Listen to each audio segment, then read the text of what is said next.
Now that you've successfully loaded your bike on the dyno and performed all your pre-run inspections, it's now time to select our RPM source.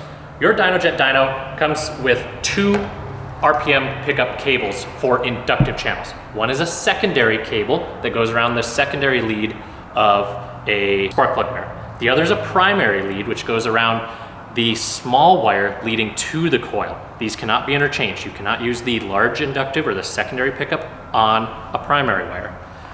A reminder, these ferrite cores are very fragile and you do need to make sure that you don't snap these clips closed, otherwise you will damage the ferrite core. Also, kicking them around in your shop may lead to eroded or poor performing inductive pickups.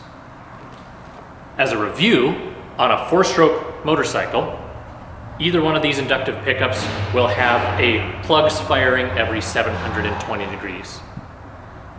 The next selections that we have for RPM settings is the digital input. This is typically used for diesel engines which don't have spark plugs that we mentioned, where we'll use our accessory optical pickup with our small pit of reflective tape to sense that RPM, or even supercharger pulleys and other devices where we put a little piece of tape and sense that RPM of that pulley through that device. Next is a gear ratio.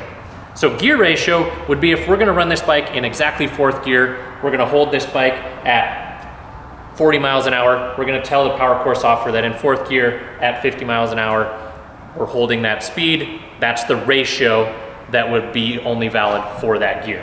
The other options we have is an OBDII channel. So this is for your ELM 327 devices or our prior DynoWare modules, our OBDII modules that you can actually have the RPM channel from the bike plugged into the diagnostic port and then feed that into the dyno to obtain your RPM.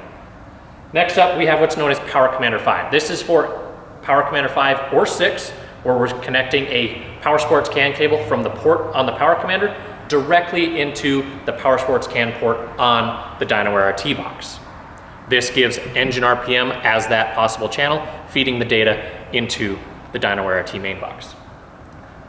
Next up is what's known as software defined. Software defined is valid for all of our tuning devices. Power Vision 3s, Power Commanders, Power Visions, where within that selection, you can select the RPM channel that will be streamed from the device. You can plug it into a Power Commander and select engine RPM from the Power Commander.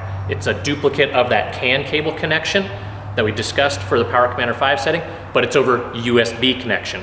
So if you're using this 2024 CBR 600, we are connected to the USB port on the Power Vision 3 to our computer, where we would then select the RPM signal from the bike that is coming through the diagnostic port into the Power Vision 3 and then into software.